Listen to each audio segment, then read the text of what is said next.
Now, from Kansas City's breaking news leader, this is 41 Action News. Heavy rain all weekend long with more on its way later this week. We'll take a look at the pinpoint areas to watch out for. I ran down the stairs and I looked out the front window and it was just completely engulfed in flames. Vandals hit multiple cars in Overland Park this weekend. What police say homeowners should be careful of.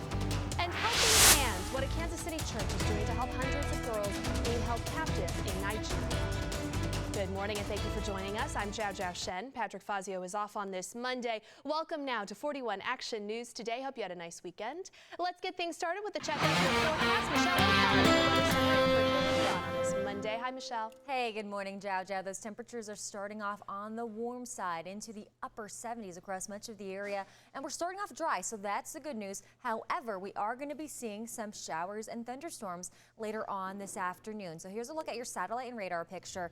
Clear skies across the Kansas City metro area, but if you look off to the north from eastern Nebraska to Iowa, we have some thunderstorms pushing eastward, so not tracking off in the southeastern direction, so we should stay dry for much of the morning.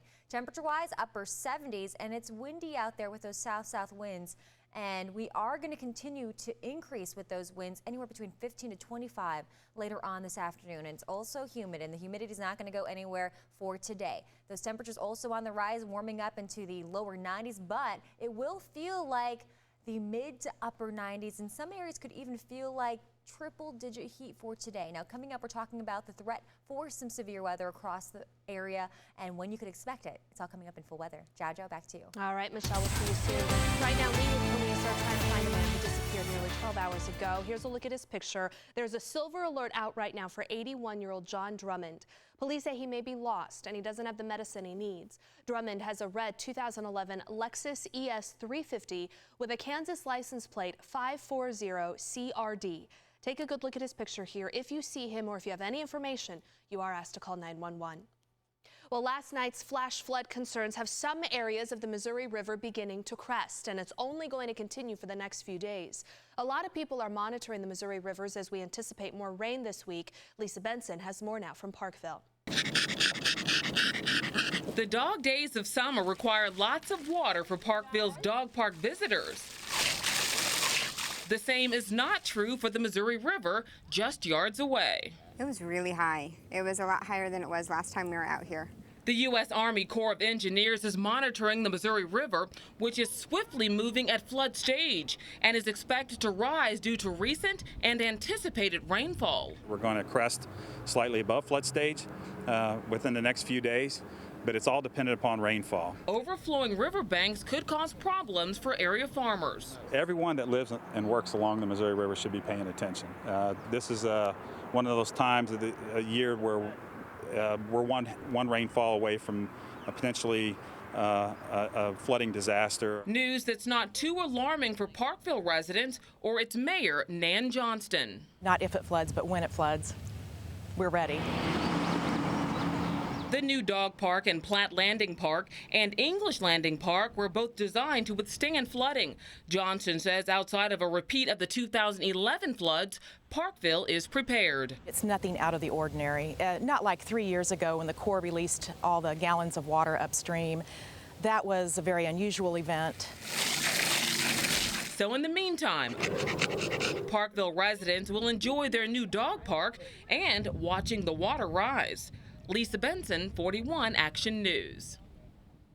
Kansas City police have not identified a man who drowned at a local pond. The Kansas City Fire Department pulled the body from the water at Kessler Park yesterday morning. They say the man was swimming with friends in the pond when he went under. The victim is said to be in his late teens, visiting from out of town. Police are calling this an accidental drowning.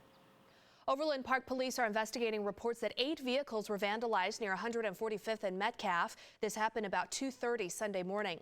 Take a look at this picture here. This is a car that was set on fire. Gretchen Mitchell said her family is shaken up by this. It blows my mind. I don't know what goes through people's minds sometimes. This is a very fantastic neighborhood. We have great neighbors. You know, we typically don't lock the cars. I mean, there hasn't been a need to up to this point, but, you know, I guess that's about to change.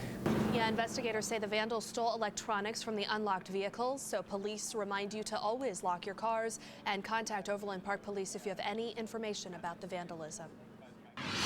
Beginning today, a woman accused of murdering her roommate will be back in court. In January, police say Sarah McLynn killed Harold Sasko at his home in Lawrence. She was arrested in Florida after police found her sleeping in Sasko's car. Police say she told them she wanted to see what it was like to kill someone. McLynn's hearing is set for today. Her trial is set for August 4th. An Atchison High School truancy officer also set to appear in court today. 29-year-old Heather Duncan Robinson is accused of having sex with a 17-year-old student at her office at Atchison High School. Robinson was arrested on 11 counts of unlawful sexual relations on Friday. If found guilty, Robinson could spend 2.5 years behind bars, and she'll have to be registered as a sex offender for 25 years. Lost, found, and now stolen. The Great Plains SPCA says this weekend a couple brought in this cockapoo they found wandering near I-35. Well, shortly after that, another family saw the dog and asked if they could adopt him. Well, the SPCA said no, explaining the dog, here named Alfie, already had owners. But the interested family took him anyway. Now Alfie's rightful owners are desperate to get him back. If you have the dog and you want to go ahead and bring him back on in, no questions asked, we'll just take him and get him home. If you know who has him, call the SPCA at 913-742-7307. 5 teenagers could face charges after stealing a goat. Overland Park police say the teenagers took the goat from the Deanna Rose farmstead. The goat itself was located yesterday morning at a McDonald's at 151st Street. It has since been returned to the farm. Now, this is not the first time a goat was stolen from Deanna Rose. Someone stole one in 2011 and it was never found. A Kansas church is reaching out, trying to help almost 300 girls kidnapped by terrorists in Nigeria. In a matter of weeks, the families at St. Matthew Church in Kansas City gathered a room full of supplies to send to Nigeria. One of the church members, Francis John, came from Nigeria with his family 7 years ago.